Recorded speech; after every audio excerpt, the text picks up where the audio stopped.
ఉద్యోగస్తులు చంద్రబాబు నాయుడు వస్తే ఏదో చేసేస్తాడు అని దేవుడు లాంటి జగనన్నని ఈరోజు ఓడించడానికి కంకణం కట్టుకున్నారే.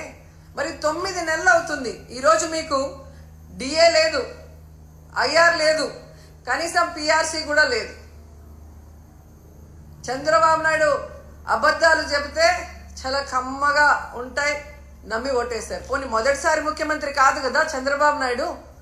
గతంలో 3 సార్లు ముఖ్యమంత్రిగా చేసినప్పుడే ఇచ్చిన వాగ్దానం ఏ రోజు నెరవేర్చడు, అన్ని వర్గాల వారిని ఎలా అవమానించి మోసం చేస్తాడో తెలిసి కూడా మళ్ళీ ఆయన్ని నమ్మి ఓటేసిన మిమ్మల్ని చూస్తే నాకు జాలేస్తుందని కూడా ఈ సందర్భంగా తెలియజేసుకుంటున్నాను. ఎందుకంటే ఏదైనా చేయగలిగితే అది జగనన్న చేస్తాడు, జగనన్న చేయలేకపోతే ఏ ముఖ్యమంత్రి చేయలేడు అని అనేక ప్రెస్ మీట్లో నేను చెప్పడం జరిగింది. ఎందుకంటే జగనన్న మనసున్న నాయకుడు. ప్రతి మనిషికి మంచి జరుగుతుంది అంటే ఎంత దూరమైనా చేయటానికి ముందుకు వెళ్ళే వ్యక్తి. మరి ఇన్ని వెల్ఫేర్స్, ఇన్ని డెవలప్మెంట్స్, ఇన్ని ఉద్యోగస్తులకి రెగ్యులరైజ్ చేసిన వాళ్ళు ఏదైనా 1-2 చేయలేకపోతే అది ఎందుకు చేయలేదని ఆలోచించి మళ్ళీ ముఖ్యమంత్రి అయిన తర్వాత అయినా మాకు చెయ్యండి అని చెప్పి రిక్వెస్ట్ చేస్తుంటే ఈరోజు ప్రజలు బాగుంటారు, మీరు బాగుంటారు, ఈ రాష్ట్రం కూడా అభివృద్ధి వైపుకు పరుగులు తీసుంటుంది. కానీ ఈరోజు ప్రజలు నాశనం అయిపోతున్నారు, రాష్ట్రం నష్టపోతుంది, ఉద్యోగస్తులు నష్టపోతున్నారు. ఈ విషయం ఇప్పటికైనా గమనించాలని ప్రతి ఒక్కరిని కూడా కోరుకుంటున్నాను. అండ్ ఈరోజు ప్రతి ఒక్కరూ మాట్లాడుతున్నారు తెలుగుదేశంలోనూ, ముఖ్యంగా పవన్ కళ్యాణ్ గారు, మేధావి గారు మాట్లాడుతుంటారు, సనాతన యోధుడు.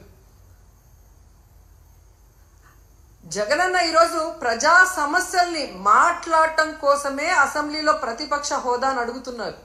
ఎందుకంటే ఒక ప్రతిపక్ష హోదా ఉన్నప్పుడు ఇంత సమయం అని ప్రతిపక్ష పార్టీకి కేటాయిస్తారు కాబట్టి ఈ రాష్ట్రంలో ఉన్న ప్రజల కష్టాల్ని, వాళ్ళు ఏదైతే ఎదురు చూస్తున్నారో వాటిని ప్రభుత్వం దృష్టికి తీసుకురావటం కోసం ఈరోజు అన్న అడుగుతూ ఉంటే వంకర్ టింకర్గా మాట్లాడతాడు పవన్ కళ్యాణ్ గారు. ఎక్కడో జర్మనీ అంటాడు, రష్యా అల్లుడు కదా, పక్కన జర్మనీ గురించి ఆయనకి బాగా తెలిసి ఉంటుంది. కానీ ఆంధ్రప్రదేశ్లో ఏం జరుగుతుందో ఆయనకు తెలియకపోవటం మాకు బాధాకరం. నేను హైయెస్ట్ సీట్స్ గెలుచుకున్నాను కాబట్టి అసలు ప్రతిపక్ష హోదా నాకుండాలి అన్నాడు. సంతోషం, నువ్వు ప్రతిపక్ష నాయకుడిగా ఉండి చంద్రబాబు నాయుడు చేసే తప్పుల్ని నిలదీస్తాను, ప్రజల పక్షాన ఉండి పోరాటం చేస్తాను అంటే వెంటనే మీ డిప్యూటీ సీఎం పోస్టుకి రాజీనామా చేసి ప్రతిపక్ష హోదా తీసుకొని ఎదురుగా కూర్చొని ఆయన చేసే తప్పుల్ని ఎత్తి చూపించండి. ఆ పని మీరు చేయలేరు కదా. చంద్రబాబు నాయుడికి కష్టం అంటే డైవర్షన్ పాలిటిక్స్ చేస్తారు, చంద్రబాబు నాయుడు గారికి కష్టం అంటే రోడ్డు మీద పడుకుంటారు. కానీ ఈ రాష్ట్రంలో ఆడపిల్లలు రేప్ అవుతున్నా, మర్డర్ అవుతున్నా, విద్యార్థులు రోడ్ల మీదకి వచ్చి చెప్పులతో కొట్టుకుంటున్నా వాళ్ళకి జరిగిన అన్యాయానికి మీరు హాస్పిటల్ బెడ్ మీద పడుకొని ఏమీ విన్నట్టు ఉంటారు. ఎన్నికల ముందు మీ స్పీచ్లో ఆవేశంగా మీరు చెప్తుంటే నిజమని నమ్మిన వాళ్ళు ఈరోజు వాళ్ళ చెప్పులతో వాళ్ళు కొట్టుకుంటుంటే అయినా మీకు అర్థమవుతుందంటే అది కూడా అర్థం కాకుండా మళ్ళీ జగనన్నను బ్లేమ్ చేస్తున్నారు. మీకు నిద్రపోయినా, మెలుకున్నా, అసెంబ్లీకి వచ్చినా, బయటకు వెళ్ళినా ఎప్పుడు జగన్ జగన్ జగన్ జగన్ని ఎలా తిట్టాలి, జగన్ మీద ఎలా దుమ్మెత్తిపోయాలన్న ఆలోచన తప్ప మరొకటి లేదా? 9 నెలలైంది మీరు అధికారంలోకి వచ్చి.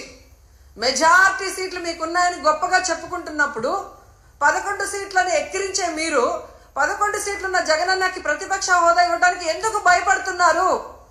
ఒకవేళ మీరు గవర్నర్ స్పీచ్ లో చెప్పినట్టు గత ప్రభుత్వంలో జగన్ గారే తప్పులు చేయడం వల్ల నష్టపోయి ఉంటే ఆయన ప్రతిపక్ష హోదా ఇస్తే అసెంబ్లీకి వస్తారు కదా, అప్పుడు నిలదీయండి, ప్రూఫ్లు చూపించండి.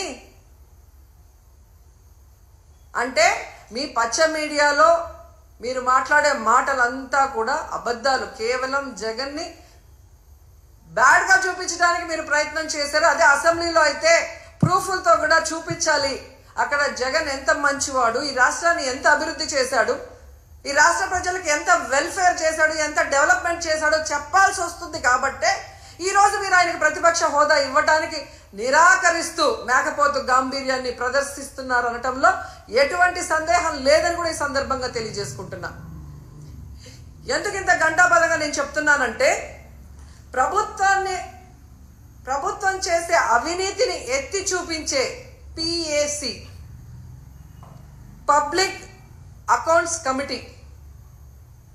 ఈ దేశంలో ఏ రాష్ట్రంలో అయినా ప్రతిపక్ష ఎమ్మెల్యేకే ఆ పోస్ట్ ఇస్తారు, పిఏసిని. అలాంటి పోస్ట్ కూడా ప్రతిపక్ష ఎమ్మెల్యేకి ఇవ్వకుండా దొంగదారిన మీ ఎమ్మెల్యేకి మీరు ఇచ్చుకున్నారు అంటే మీ అవినీతి ఎంత పెద్ద ఎత్తున జరిగింది. అది బయట రాకుండా ఉండటం కోసం దొంగదారిలో మీ ఎమ్మెల్యేని, పిఎస్సి చైర్మన్ మీరు ఎలా చేసుకున్నారో అందరూ కూడా గమనిస్తున్నారన్న విషయాన్ని తెలుసుకోండి. ఎందుకంటే